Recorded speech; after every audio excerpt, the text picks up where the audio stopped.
রূপে রূপান্তর, সময় কিন্তু জাদুঘর। চলো সময় থাকতে ঘুরি। ঘোরাফেরা করা আমার শখ। হঠাৎ মনের ভিতর চিন্তা আসলো, যে জায়গায় যাব সেই জায়গার সৌন্দর্য আপনাদের সাথে শেয়ার করব। তার ওই ধারাবাহিকতায় আজকে চলে আসলাম কুলাউড়া উপজেলার 11 নং শরীফপুর ইউনিয়ন তথা চাতলাপুর সীমান্ত ফাঁড়ি দেখতে। আমরা এখন আছি চাতলাপুর সীমান্ত ফাঁড়ি এলাকায়। আজকে আসছি যে চাতলাপুরের সৌন্দর্য আপনাদের সাথে শেয়ার করার জন্য। শরীফপুর ইউনিয়নের পশ্চিমে কমলগঞ্জ উপজেলা এবং পূর্ব দক্ষিণে ভারতের ত্রিপুরা রাজ্যের সীমান্ত। শরীফপুর ইউনিয়নের মোট আয়তন ৭৯৭১ একর, মোট জনসংখ্যা ২৩,৭৩৪ জন, জনঘনত্ব প্রায় ৭৪০ কিলোমিটার। আমরা এখন চলে আসছি চাতলাপুর সীমান্ত ফাঁড়িতে।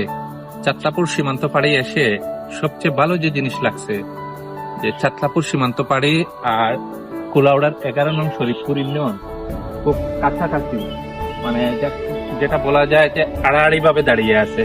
এত মনোমুগ্ধকর দৃশ্য অন্য কোনো জায়গায় আমি আর দেখি নাই। আপনারা যদি দেখে থাকেন তাহলে কমেন্টে জানাবেন।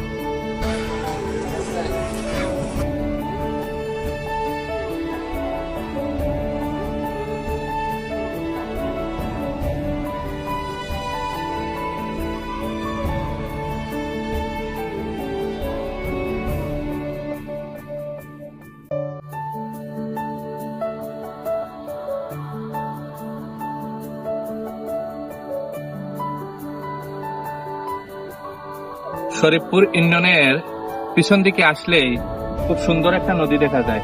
নদীটির নাম হলো মনু নদী। মনু নদীর উপরে একটা ব্রিজ আছে, খুব সুন্দর একটা ব্রিজ। ব্রিজের দিকে চাইলেই মানে চোখ জুড়িয়ে যায়। তার পিছনে আছে ইন্ডিয়ার কালো পাহাড়, চাতলাপুর সীমান্ত পাড়ি, আর ডান দিকে আছে শরীফপুর যাত্রী ছাউনি। অসাধারণ সুন্দর। আর বাম দিকে তার যেটা দেখার জন্য আসছিলাম আমরা, যে চাতলাপুর চেকপোস্ট। তো এখানে ভিতরে আমরা যাইতে পারবো কিনা এটা আমি নিজেও জানি না। আমরা যাইমু সামনে, যদি যাইতে পারি তাহলে আপনাদের সাথে শেয়ার করবো। এই জায়গায় আসার পর সবচেয়ে যে জিনিস, মৌলভীবাজার যেটা আমরা চায়ের রাজধানী, চা পাতা যেদিকে যাওয়া যায় শুধু চা পাতার গাছ, সব দিকে এত সৌন্দর্য, মানে আর কোনো জায়গায় আছে কিনা আমি এভাবে জানি না। সব জায়গায় সৌন্দর্য আছে, তো এই মৌলভীবাজার চায়ের এলাকায় অনেক বেশি সুন্দর আমার কাছে মনে হয়। আমি সবাইকে বলবো যে শ্রীমঙ্গল মৌলভীবাজার ঘুরতে আসবেন।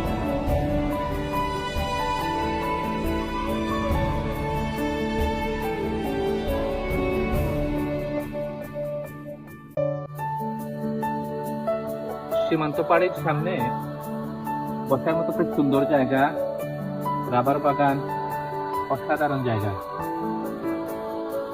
নিরিবিলি যদি সময় কাটাতে হয় তাহলে এই জায়গায় চলে আসবেন।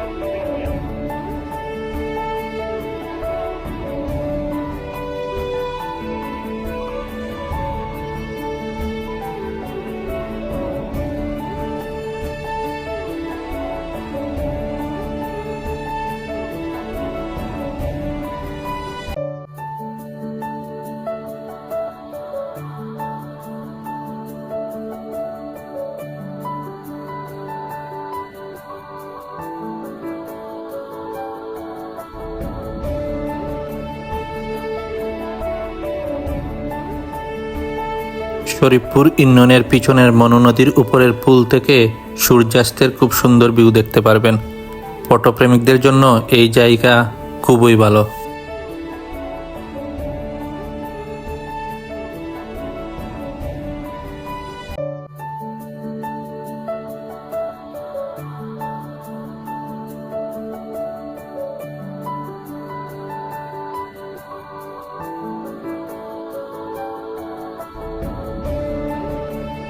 আসার পর যেটা আমার চোখে পড়লো, মানে অনেক জায়গায় ওয়াটার মতো খুব সুন্দর একটা পরিবেশ তৈরি করতেছে এখানে।